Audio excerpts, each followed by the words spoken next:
Chibaiule George Production YouTube channel à cái đâu lòm chua với ni pathian ni nia Awmhar Cabin sa West trong te paning kan kalmeka V Kungtea biang biak ra nei turin a in lampang kan pan meka ni với na hian Awmhar Cabin West side zoa kan leng lu ta kabulami hi V Kungtea ania biang biak na kan nei don ani ama sain V Kungtea chibaile chibaile zona tlema zong zo don ta cheila min chan sak theng em chan sak thaye ole kan lom lu tuke ani chuan zona engma sat kanon kinga kanin zot ngal mo bop mai don ani ama saberin iming pumle ikum hi min thil them kamhing hi Emmanuel V Raudin Konga ani a kum sa kha ko somdre de pariat kuma ka pianga kum min hi ka kum som thum le pathum na tur ani kum som thum le pathum na tur ani chu lomam khop mai ani chuan hei chung kuai nin oma chung ko member eng za nge ni te min han chan sak them tu na hen chung ko member pariat kan ni ani chuan in chung ko Chanchin soilan du te inayem khong min han thil te nia chung ko Chanchin hi nia soi tur atam ya kanu le pa ti kum sang he de palia khan adin thela chuanin to na hen nu fel tak sang he de pasari kum khan kan ne de a to nen chung ko atim dagin an cheng ho ane ani tak chu alom hle mai chung ko lim taka chen hot lokal lu om hle nem taro lam chung toi te ya ani chuan zirna lama hian engthleng nge ikala khoi school atinge ilu thin ti kha minan hril them zirna hi kal thleng sang lo khop maya pol nga thleng ba khi ka zir lawa khati da khanin middle school pol nga hi middle school a betani middle school ka thleng top ka de kan veng primary le middle school ani chung ole an lom tu ke ani chuan zona dang alu le ta ila hei V Kungtea tin hriat inita amaro chu Awmhar Cabin ti hi aron lar chhota em maya he Awmhar Cabin ti ming moi taka hi eng tianga lo piang chong nge ti min hril them le Awmhar Cabin ti hi kan thian no Aizawlah bo kani didi moni min pho sakania hi keima pho che ani dawa ani khanin le khabu hi lo ziak te atia chuanin ama khanin Awmhar Cabin ti lo ziak te kharon ti hala chuanin tha hi ka ti riu le keima address ka mang ta ni Awmhar Cabin a kom dawa keima yan Awmhar Cabin awmani amoi he mi Awmhar Cabin ti ka mu ma sakber khan moi ka lo ti le tuka angalom pui khop mai che Awmhar Cabin ti minga moi kan ti ani chuan hei thu tam tak iziak to ra kan ngai ta kan ngaya kini chuan Ziakmi ini kan ti a chulai chu article hi engza chi nge izia to ti min hril them le nia Ziakmi hi kai tingam lawa amai ro chu literature hi katui ve a ming chuan tu na hian somnga bor ve chu ka ziak to ne iziak tam hle mai kenin article pakha zia pokan har satline somnga chong lai mai article enan ziak thei te hi aro pui kan ti ni ani chuan heng article chung article zia te chu khoi magazine a emo chanchinbua tinge chhuah ani to le ming chuan ka chhuah ve nol to a thalai en tu ti te kau san veng missionary tlang au baptist today ti te vang lai di the Aizawlah post ti te the Zâwng times zâwrin zalen lo leng ziak phung vlo thalai we me in leng ti te zol id ti vaka competition le khabu pahnia le souvenir ga ti hian ka ziak to ne thu chuana article thu chuana tam to le maya kanan chiar chin khan som panga chuang tat maya aro pui le mai ani da zona danga lut le tai la hei thuziak te hi har em ta ni hei hi helai ta ka hi thuziak hi engin nge inspire che ti hi min chan sak them All India Radio dung lai hi ka sai lo thei da wa a chan chu an ni khanin kum sang khadzuk kum sang he de pariat kum sang he ngoi ro ka ka se sol mai thia sang he de pasari chauvel khanin All India Radio dung lai khanin kan ha du zong ti program an bo sai thina khata khanin kan ha du zong kan than mai wa ka khan kan ha du zong tak me kha mỗi ta hẳn sủi thùng về tức kha ngay thì na khát ta khăn thu lệ là hi alo ngay em này cho rằng cho nên thiếm lâu cho nên cái lâu ziak ta khát rằng khan thu môi hi đi đằng dưới là cái lâu giống thật dưới là nè cho rằng chuan tụi tiền thì cái xe lên đi alo hôm nay mình đi chuan ít sự đó nó cho nên All India Radio lung lệ chứ ita na lo lu le tin ani mo tak takan alom ome ani le zona dang alu le taila Ziakmi thuziak mi ni tur hian mi bik ni kher hi atulin riem mi bik ni kher mi bik ni kher angai rowa cái mà hian ken se chiang ani mi bik ni angai rowa amai ro chu tri ve ro chu angai khop mai ka ziak don ti awanga zia mai hi thil sa ni a hanin buat sai te wat tui chil te poi angai vein ka sia ni nia thu hi phura han zia vengo chi po ni lawa zia hi har em maya tui chil angai ni itina ani mo dro tui chil angai khop mai adi khop mai ni ani le zora danga lut le khalila hei thu zia hun thuziak mi te chuan zia hun hi kan nei vek in karinga chulai chuan i man rem chan hun lai nge ni ya ilung len hun line thu te hi izia thin ti khamin thil them man dan chan lai hi de tlang pui thin le la ma chuan chanchinbua chhuah tur ka zia don hianin tunai borok ni zet hi ka zia thin na mo khalai kha lung len wang chuan ni lo khop mai entinan Mizoram din mon tunai politician kan mu dan chanchin kan zia don hian lung len angai lawa amai ro chu khang kha chu literature lam hoi po ni chia chuang lawa literature lam pang sim thor tha han ti te en emo zia don hi chuanin lung len ve de chu ngai ve thin hanin sor bing ve de chu ngai ve thin khop mai ani mo ani le hei Ziakmi inita Ziakmi kan ti che kai ni chuan nangma kha thun in ti che lawa amar Ziakmi ini kan ti a englam tenge thu hi izia thin timin thil them pathian thu le politics lam pang sang hi ka ziak thi alom hle be thu khata in thur bing big lawin zau takin thu ziak thei tina ani ya alom khop mai ani le ile khabu zia to article zia to te enging tinge min thil them le khita cha kom hle mai to na khan ile khabu zia to khamen tia le khabu hi kada ziak chin kada ziak ri dawa kada chhuah ri dawa ale khabuang jong chuan ale khabuang jong chuan kada chhuah ri dawa amero chu ka article zia khau ero hi chu kan soi ange ole Mizo trong humhalh kan ti hi ka piang ve lo Inngaihsakna Thingpui xem càn mà ana mà nên nằm trong ít zahpui là vang rap music lại Mizo thlû gospel or gospel song ariam lo zo gen an zol thlû tra tichhuak LPS comedian source sang ni som pakwa Huaisen takin ka thian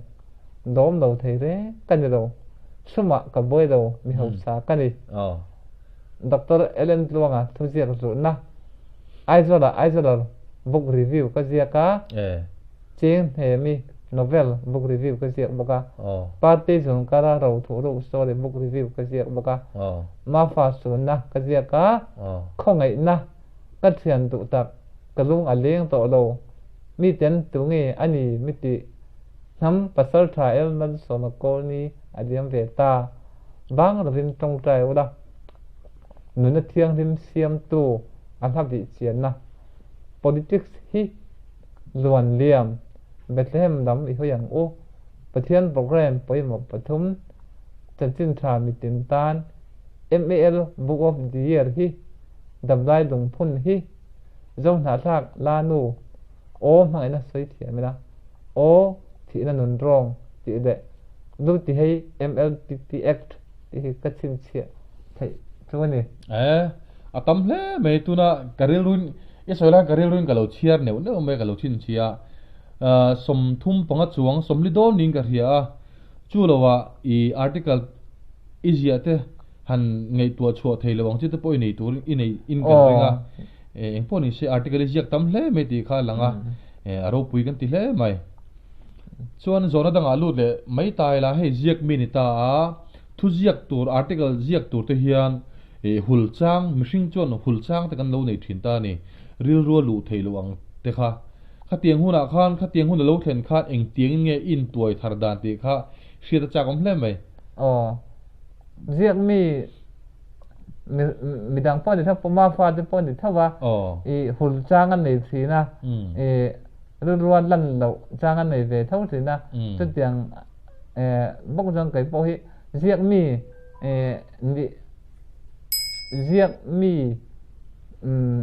tam tak hian in hul chang an nei thau ang bok han kai pon ka nei ve thau nia a chang chuan in ka zia sa ngoi da bo hi khan ka pam chu da top thina ni kum sang ne de som pa ko ma kan vel zia pakhat po ato phenga zia tu la kai buat sai ve dai kha din bung eng mo zat ka zia to no ka to san vang ma pa ka to san hian ka zia chen som de to la wa ne amai ro chu trong trai na nen ka ve na sa atul pakhat lak zia to point ni leng ta kan ya trong trai na nen thì khan atul pakhat ka pui tin thei fa thina ne aro pui atul pakhat zia to ni khat hi ka o de tang pui thi vok aro pui le mai ni mihring a chun hul chang te ril ro lu chang te kan nei thina amar chu kha nia iran seilan ta ka pathian nena trong trai kan deal chuanin ti kan ran lut le mai thina article pakajena ni khat te mang thina ni ti te soya aro pui le mai trong trai nei chu thila ti theni tro ani le zona danga lut le tai la hei Ziakmi ni Ziakmi ni ti lan na pakhat chu I wat play hi moi thi em ani khalai khan lekhabu engza ngai thiar to ti hi min hril theiam lekhabu hi ka chiar nem lawa buza hi ka chiar da chiar ting che ri lo mai theni tun din hona chuan buza atia bukhat thiar chu po har view line ani chuan buza chuang mai lekhabu a chiar to ania aro pui hle mai ngai sanom hle mai ti kha kan soi lang ve tel hrim ani chu ani chuan zora danga lut le tai la lekhabu chiar hi eng tiang takin nge habita inei chhaudan ve la kha le ni khata lekhabu chiar nan hin hurang zangai pek thin ti te kamin hril thayam cái mà sim hi lekhabu chiar hi lekhab thuziak hi chiar chak lo tak mai kan ria mong changin ka chiar thina ni khada hian thek atlang pui thon thek samwa samroki ka chiar de atlang pui thina ni alo mom hle me I thiar ve na sa ti chu alang ra ani chu tro ani chuan lekhabu chir englam tenge I thiar tambera chiar nomi ti ber mi hril them nia thole la kan tuina la ya de chule cholam pang hoi hi ka chiar deuh bera chanchinbua magazine ti te dan le sai lam pang te poi ka chiar thei vek ani tak chu ani chuan I article zia to atangin emo hei award emo loman don to na te nem min hril te hriat cha ko me mai aza thak view me thole la tui interview si hian loman pakhat ma đồn nát cái này là thu để làm bằng trong cái đồ mình đồn thì cái này nhẹ là và chỉ xét ăn thấy cho nên cái đống đồ xin mà chỉ xét ăn từ chỉ cái này làm là viên cái này à mà rồi chú vật rồi mỗi nó ăn rồi cho nên cũng khan MBSA Mizoram Bomb Students Association ten humhalh conference anh này khan rồi mỗi nó vật mình thản về này rồi pui le mai MBSA ti mo ani tak chu ani chuan he Josh Production YouTube channel pon klai khon huwa kan lom pui che ani kan lo nge ani le zona danga lu chole ta ila nangma tifu interior na engei nei ti le ti sol le nia in ngai na engthil te ngai mi sil them mi zong ang khata ka en lo hi tifu le nin ke sia ame ro chu cái ai mi zong xin vek to ra ka do ngai ti sol le le ke sia ali tak chu Mahni ingen in ngai poi mo thiama Mahni thave to ka in ngai na nei angai hle ti na ni chu tro Mahni in mu niam tlat chuan ma son te har a ni soi di khop mai ani le zona danga lu le tai la hei Ziakmi hit Mizoram po tam tak an oma chung Ziakmi te jinga chuan tunge ingai san ber ti kam sil them rin fe da Mafaa Hauhnar phang ta hi ka ngai sang bera tu na hian mihring radam lai te jinga chuan la hroi tlonga chong te hi ka ngai sang ber ingai san zong Ziakmi ngai san zong le ka ngai san zong ai dang che ni chu aro pui le mai tro ani le zo na danga lu le tai la hei poetry kan ti mo thulam pang chi te hi han phu emo zia chhuah te hi nei to em ti ka na thil le ta che poetry hi amhing chuanin somnga vel ka zia ka ne to na alo om le mai i poetry zia te chu eng lampang hoi zong nge ti ka mi thil them ram le nam pang te enge alap song lam pang te mai la lam pang mo kha tin ka ziak de nual mai ani tak chu ziak kual do nuai zau takin tin ane mo alo mom hle mai hlat thut thatak tak ziak chhuah phu chhojal turin du sakna an hlan tel bok che ni kan lom he mai zona danga lu le tai la tu le khabu zia nge i chiar tam ber ti kha min sil them de khabu hi amhing chuan kan nei ve nuala chiar tam ber chumi ziak chu ti factor hi kan nei dem da wa Mafaa le khabu hi angai nom ka ti thina hei hi kaman hun or kan nei chang hian ka chiar tam deuh bel ane Mafaa chu ngai sang hle ti a hriat mai mo ani le zona danga kan lut le nga hei mihring te hian ngai san zong kan nei vek ta ni chunga chuan ingang mi te nge ingai san zong ti kha min hril the mihring a hian ngai san zong hi mi pakhata hian om kim vek lawa am mihring ming ang zong ka sai the da waka amelo chu kam ngai san zong hi ke ma ve khem kim te lo thei lawa kam ngai san zong chu thu le la mat tui ti hi ka ngai sanga tin Mahni rin tok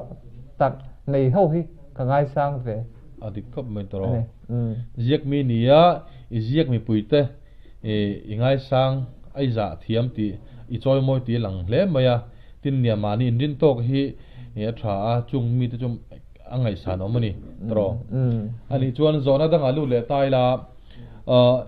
engang mi nge ini chia sentence khat choi men chang te mit lo mai lo tak ka ni chu khoi min soi zau sak them phalai kha lo mai thil ti ani chuan alem re la hriat ni ka nei thi da lo mai lo win kan ti ni chuan midang kan vatan pui ni chuan lo mai thil ti lo win thin long ta kan tan pui thin to ni lo mai na ten lo win chu ka ti chan da ni aru pui le mai adik riam ga sita thìn lung ta ka